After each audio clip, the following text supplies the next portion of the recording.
scenario, and everywhere you go, you see the words AI enabled or AI powered and things like that. So there is a lot of hype. But let us look at the reality.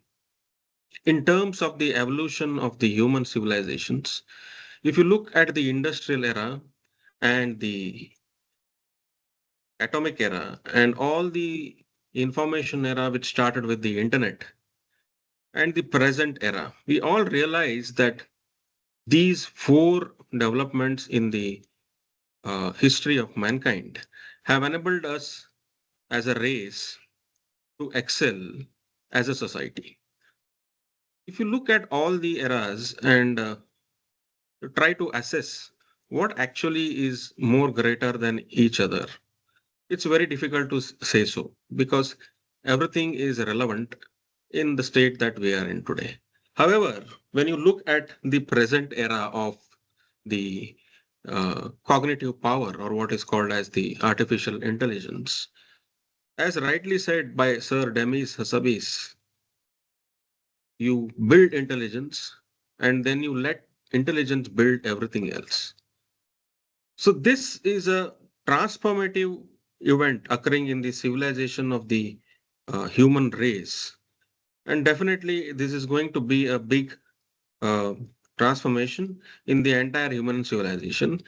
And dentistry, being a part of our society, is no different from all of it. Customary to start off with a definition. So I'm not a great fan of definitions, but it's customary to start off with a definition. Basically, artificial intelligence means systems or computer programs that are capable of mimicking certain aspects of human cognition. As of now, as of today, the mimicking effect is not, all round in the sense it cannot replicate everything of human intelligence. To some extent, it has been able to replicate. The day it is able to replicate everything, then it becomes an AGI or an artificial general intelligence. Probably we will live to see that day, and I hope my generation also lives to see that day. Up till now, it is a part of science fiction, not a reality. Let us look at the evolution of the term or the history of the evolution of artificial intelligence. If you look at the evolution, this is not a very new concept. It began as long as back as 1943. And there were certain prominent events which I will be just talking about in very brief. In 1950, Alan Turing developed the Turing machine, and his name is still, there today in the world of computers and artificial intelligence because he invented something called as the Turing test to check if the contralateral person who is responding to a human query is a human or a machine. Right?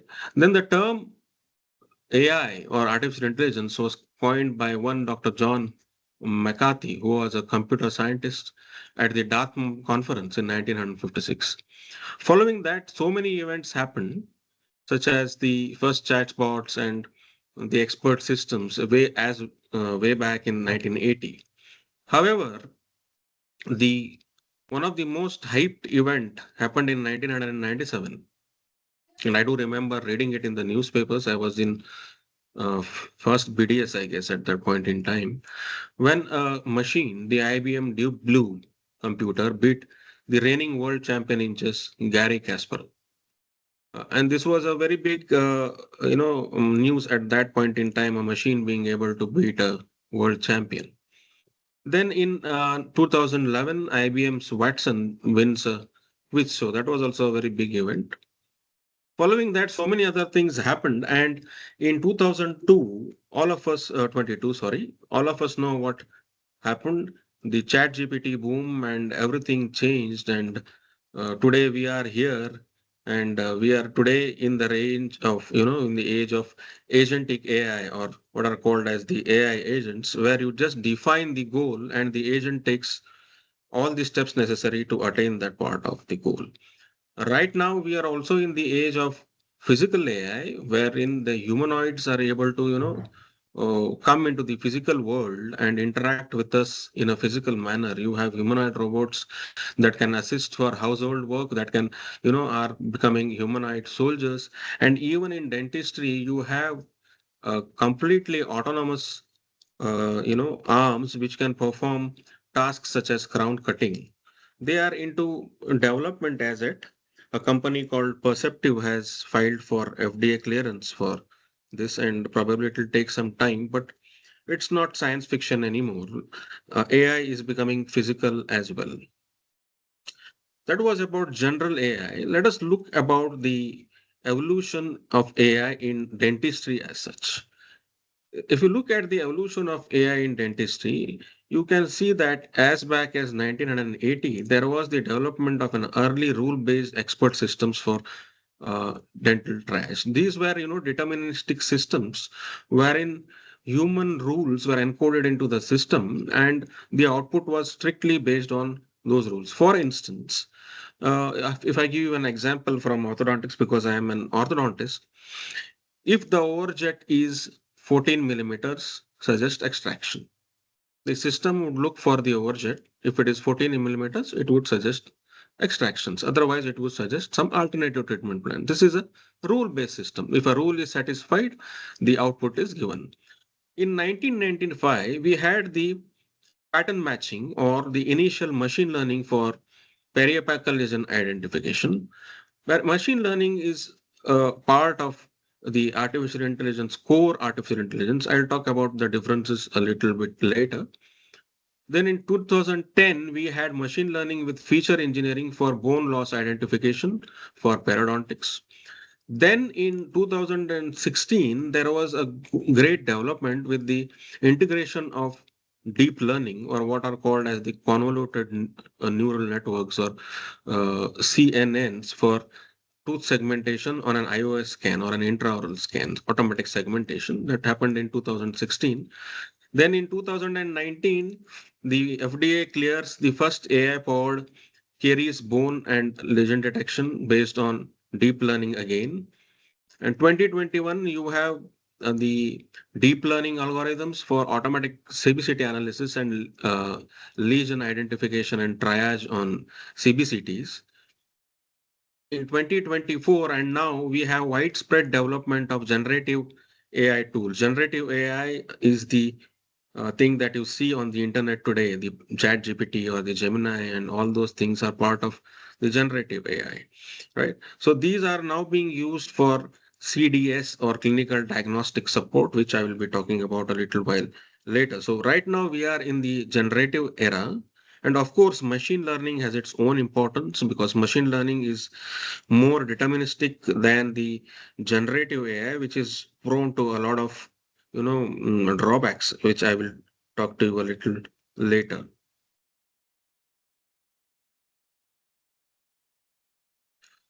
So I was talking about so many terms, machine learning, deep learning, what are all these?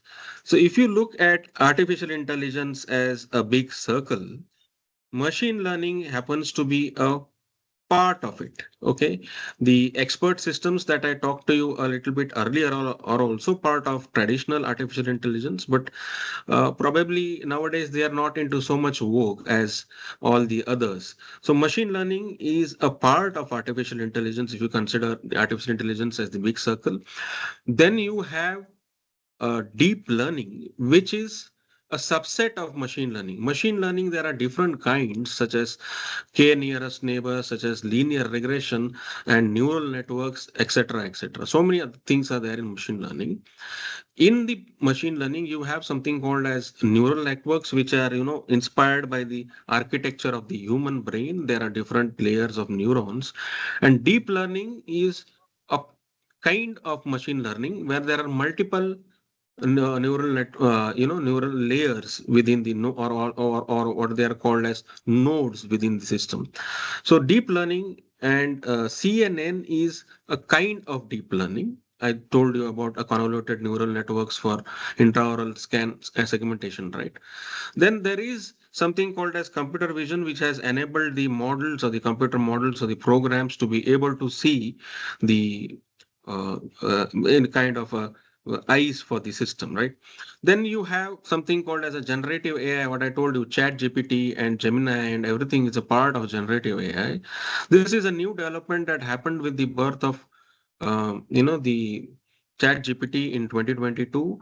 And this generative AI is now being used in healthcare for various purposes, which I will be talking about a little while later.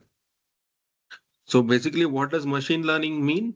Machine learning is basically pattern recognition or the study of computer algorithms that can automatically improve through experience and by the use of varying data. And these systems make predictions or decisions without being explicitly programmed to do so. There are different paradigms in the machine learning and also in the deep learning. They are the learning paradigms, something called as supervised, unsupervised, and reinforcement. I won't be able to go into the explicit details of each one of that. You just need to know that there are different kinds of learning paradigms for these machine learning models.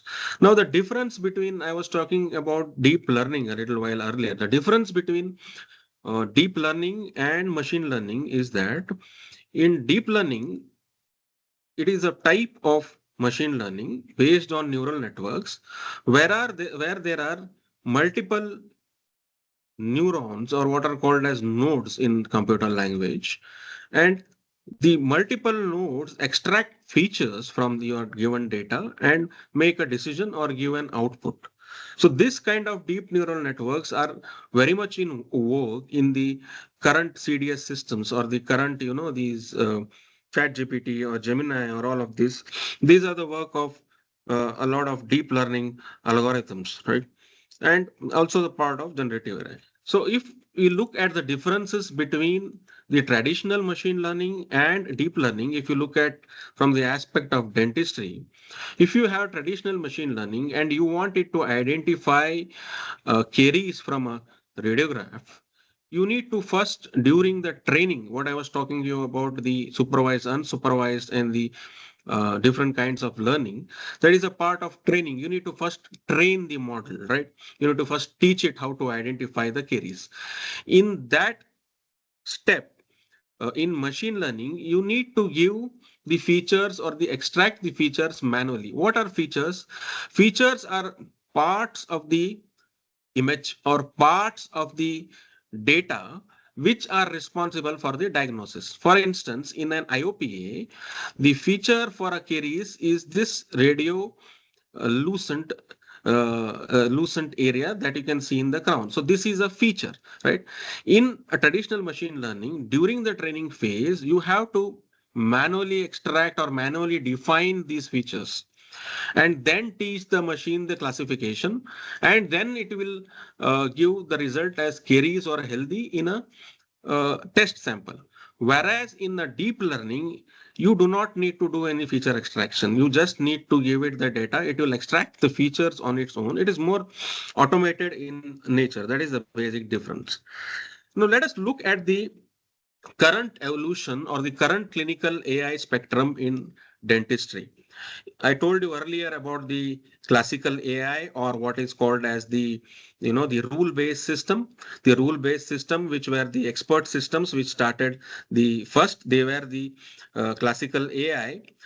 They were originally used for billing and CDT. CDT here refers to the insurance kind of a billing that is more prevalent in countries like the United States, may not be relevant for our scenario, and also for in programs which have having automated appointment systems. These are all the examples of the classical expert systems which are based on certain rules, right? Then came the machine learning. Machine learning, or also colloquially known as pattern recognition and prediction, they were or they are being used for practice predictive analytics or clinical pattern ID. What does this mean? Practice predictive analytics. Practice predictive analytics means, like, instance, you have patients from certain demographics or patients who are belonging to certain age group. The machine is able to classify the compliance of this particular patient in terms of the compliance for the appointment or the compliance for your treatment procedures. Like, for example, for elastic wear as far as orthodontics is concerned, or some other, or some medication, when you prescribe some medication, whether the patient will be compliant or no, this machine learning can identify that based on the demographic features of that particular patient, right? This is just an example of what predictive practice analytics means. Then coming to deep learning is used currently in practice in complex data analysis, such as for OPG analysis, for caries analysis, for lesion detection, for cephalometric analysis in orthodontics, and things like that. Then coming to the generative AI, which is, I told you, an example would be ChatGPT or Gemini. These are just a part of the examples. It doesn't constitute the entire generative AI, but these are generative models wherein they generate a new information based on their training data. They generate absolutely new information based on the training data. So these systems may be used or currently are being used for narrative and document synthesis. Means what? Like for example, the ambient scribes. What are ambient scribes? Ambient scribes are the ones that take clinical notes when you're talking to the patient. Only the relevant clinical notes are automatically documented into the into your computer or into the patient management system. This is being done by these are the current utilities of the generative AI. And the handoff or the referral note, the same thing. The handoff here means that you do not need to write the notes manually, or you do not need to have an assistant to write the notes. The AI will write it for you. These are existing in the current practice. I'll talk about it a little bit later in more detail. Then coming to the agentic AI, I told you 2025 and onwards, it is the time of agentic AI. For the agentic AI, unlike the traditional large language models or the generative AI, traditional large language models means examples are ChatGPT and Gemini. Unlike them, the agentic AI, you just mention or you just give it a task and it will do the entire cycle to get to that particular task. Example would be autonomous supply and lab ordering of consumables. Herein you do not ask the AI to order specifically. You have just given the rule that whenever the uh, your inventory goes beyond a certain level or depletes beyond a certain level, the supply has to be ordered. And the agent here, the agentic AI here, will check for the your inventory automatically, and then will connect with the concerned provider automatically, then send the order automatically. So the entire 3 4 steps it is doing on its own. You have just given the instruction that whenever your supply goes beyond a certain limit, it has to reorder. That's all you have directed. So these are the examples of the different kinds of the AI that are being clinically used.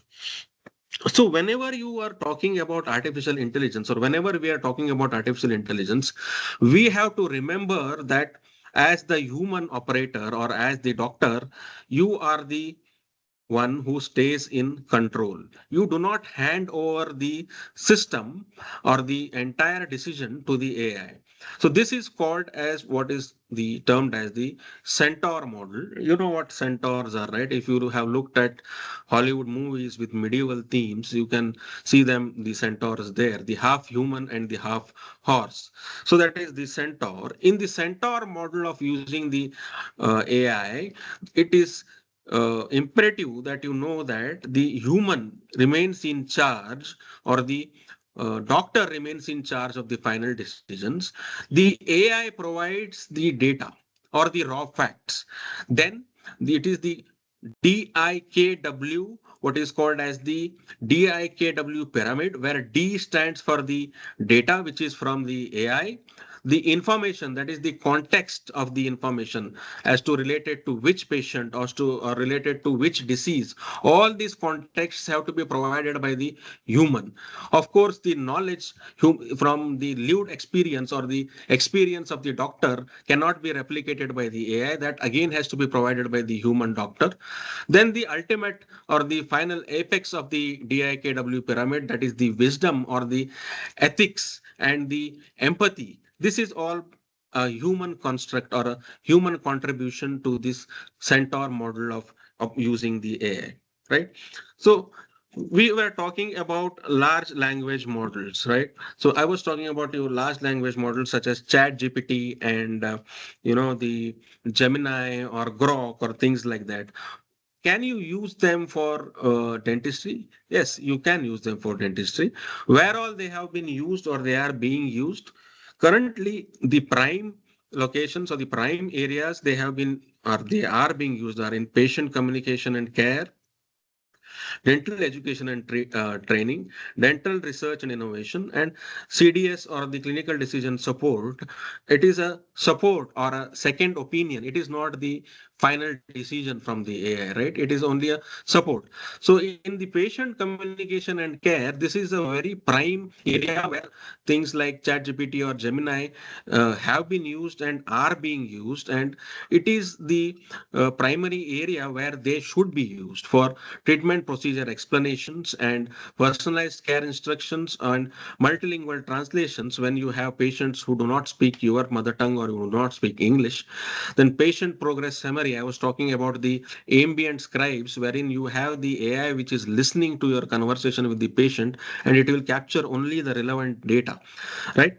Then in dental education and training, a part of universities, interactive case simulations, that is before the uh, trainee doctor or the trainee dentist interacts with the patient, he can interact with the AI where the AI behaves like the patient. In the past, when I was being trained, we used to have, the when we used to go to the civil hospital for the my medicine clinics, we used to have the exams. We used to first interact with the patients and try to understand their what all inputs they give, and then we used to tell them, you be my exam patient. We used to pay them some money, and in the exam they used to act. So there were actors that time. In a similar way, the AI will act as an interactive case simulation or the actor helping you to practice case histories or things like that.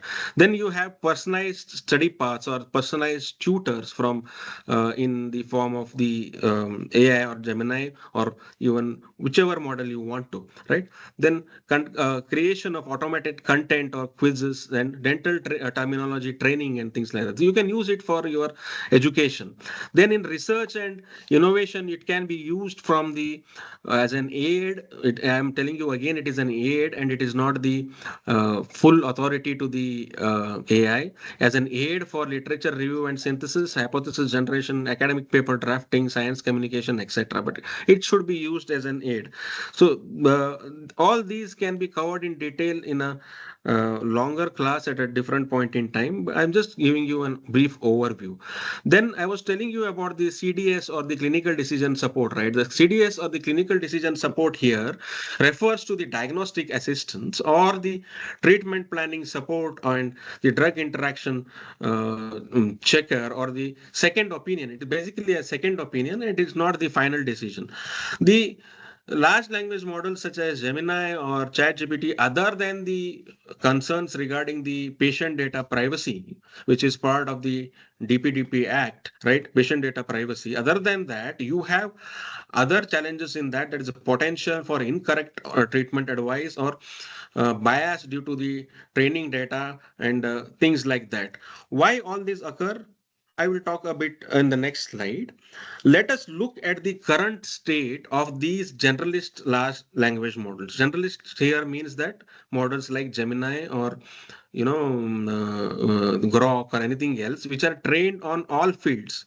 They are not restricted or they are not specialist models like we in dentistry we have orthodontic specialists, you have periodontists and things like that. No, they are not specialists like that. They are generalist models trained on the entire uh, data that is given to them. So these models, how do they perform on medical tasks? Recently, last week, this is from last week. Recently, last week, I read this. This is, I think, GPT model 01. GPT is part of OpenAI's model. OpenAI is the company behind your ChatGPT. Okay. So these models have been beating human doctors at making correct diagnosis in a fast-paced scenario such as a simulated emergency room. So when the correct data is given to that large language model which they tested, they found that it performed better than human doctors. This is last week. Now, this paper is from last month. This was using GPT and some other models, but not the GPT 0.1. Herein, what I want to highlight to you is that what you see on the left side here is the model's performance when checked by an expert or an internal. This is an internal testing. You can see that the accuracies are quite high when they have been tested by an expert, and this is when they are being tested by a layman, right? On queries, medical queries, when they are being tested by a layman, the accuracy drops almost by 50%. Why is that so? It is so because here the input makes a lot of a difference. The input, or what is called as the prompt, that is what I was talking to you about in the DIKW pyramid. I was talking about knowledge, right?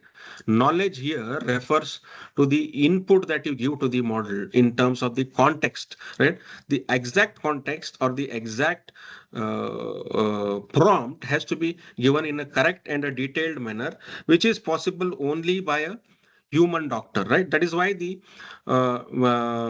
accuracy drops, or what is called as the hallucination. These models, generative models, how they work, they work on a probabilistic basis. They just give you the likelihood of the next word that will appear in the sequence in the sentence.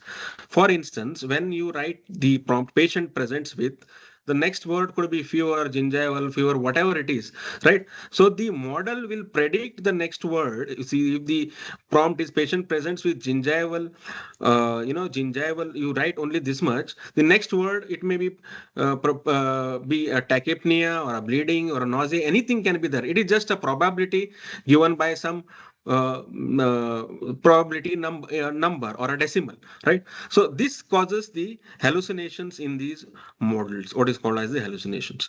So to make these models work properly, or to run the AI properly, it is like driving a car.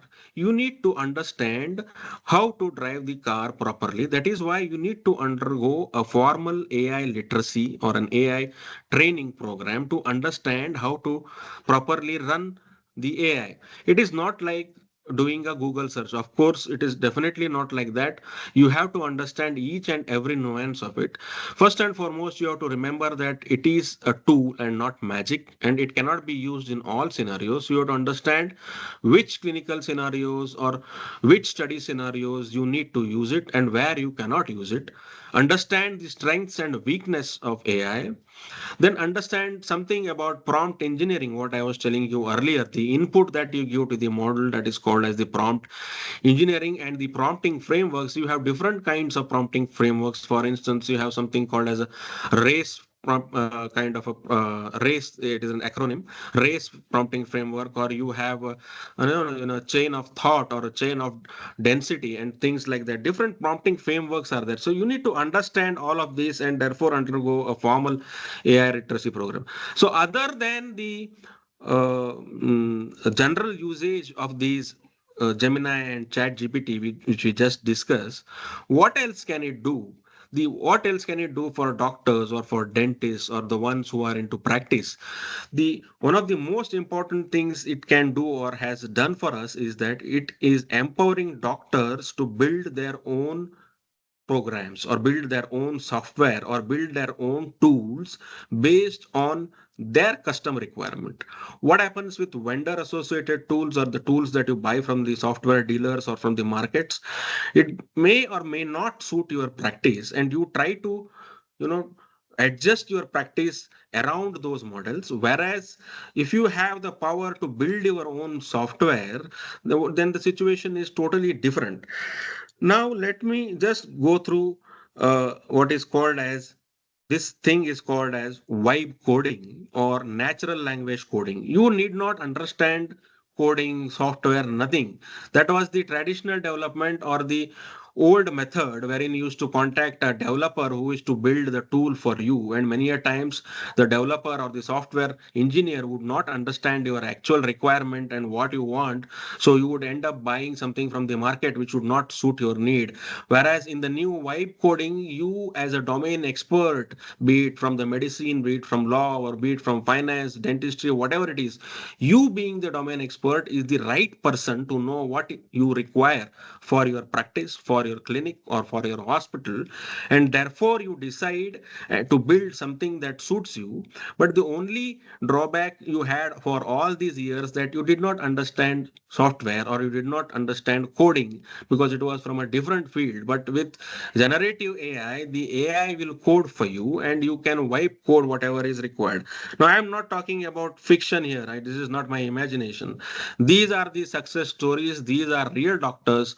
One Dr. Bedrihan Keskin, he is the winner of the Opus 4.7 hackathon launched by Anthropic, the company behind Claude, and his invention, the medkit, is available commercially right now, and he is a success story. Then you have Dr. Michael, and he's from Brazil, I guess, and he is an interventional cardiologist who had the problem of, the patients after his whatever the interventional procedure for opening up the clogged cardiac arteries when the patient was in an acute distress, and he used to send the patient home. And many a times, what used to happen, he used to not be able to follow them back, and many a times the patient used to never return, and sometime later he used to come from to know from the relatives that the patient has passed away and things like that. So he's not able to follow up his cases properly. So he developed something called as a post-visit AI, and again he developed this in within a week. And he remember that he is not a coder; he is a full-time doctor, and that too a cardiologist, a busy cardiologist. Within a week, when he was on a holiday,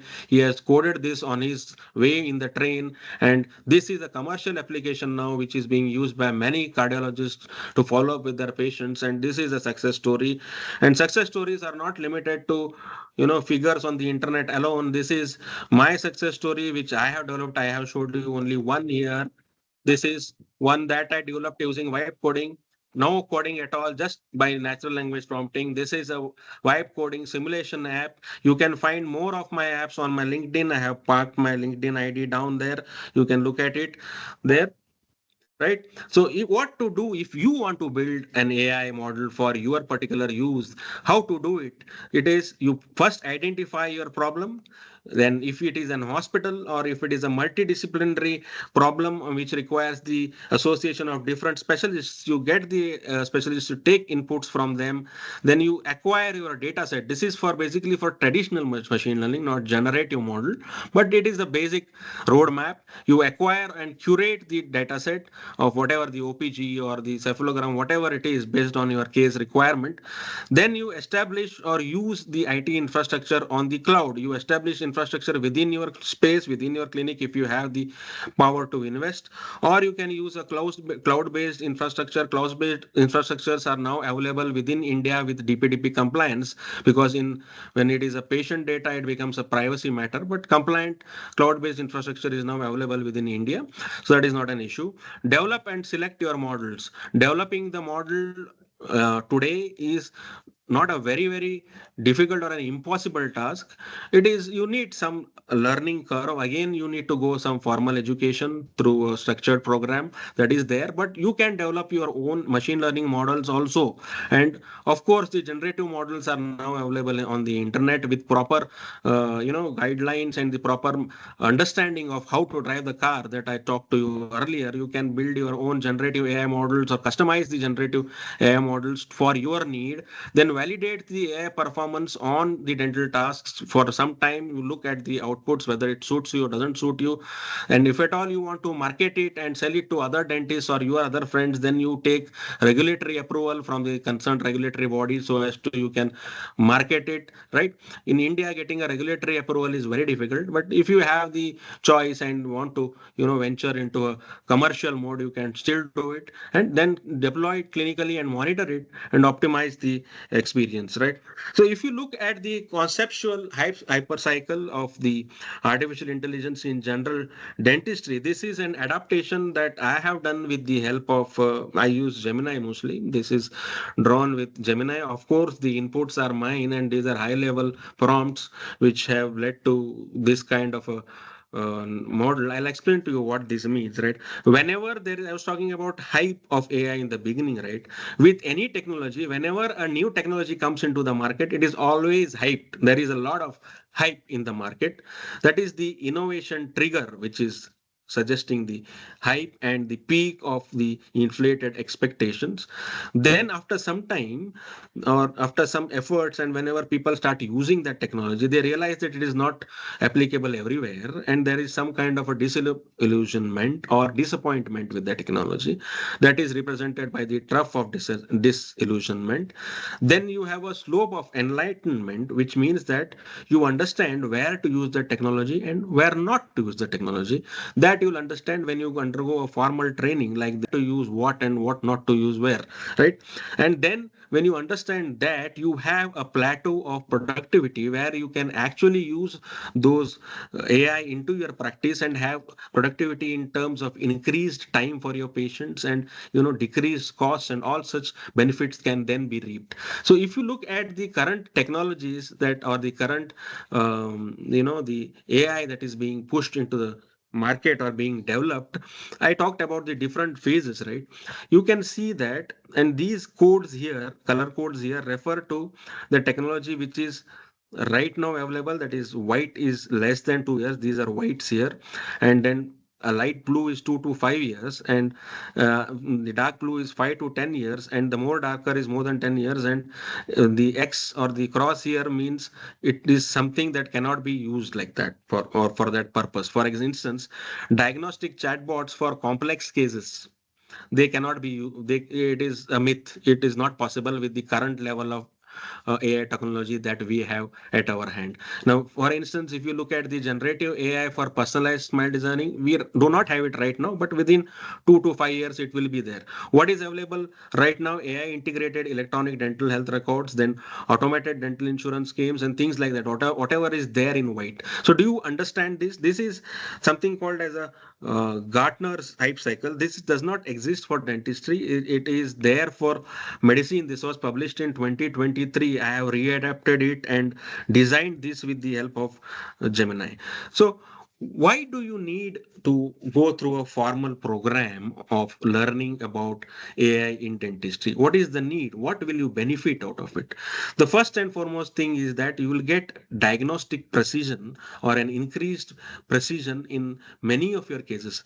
I am presently using AI in certain cases where I am confused as a second opinion. It is a good second opinion. In fact, the AI gurus such as Hoffman, the original inventor of LinkedIn, has gone to an extent of saying that the state of current AI technology is such that if you do not, as a doctor, if you do not use a large language model such as Gemini or ChatGPT for a second opinion, you are doing a disservice to your patient. Now, I agree with him to a certain extent, because in certain cases where you're really confused, you definitely need a second opinion so that you get a good diagnostic precision, right? And you can get some and some understandings from collateral fields as well. Because I am an orthodontist, I do not understand oral surgery, but I use that AI for certain of my oral surgery cases, such as for disimpaction of third molars. No, when it is very close to the nerve, I used to get some inputs before I call in my oral surgeon so that I can brief him better, right? So if you are brave enough, or if you are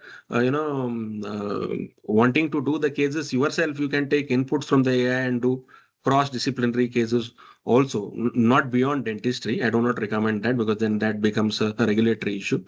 Then visual transparency, this is applicable to the patient. When you see show a patient, an educated patient, especially in metros like Delhi, uh, machine generated report, and then your diagnosis on top of it, the patient feels that you have the latest technology available with you, and the convincing is much more easier. Like the one I showed you, a simulation.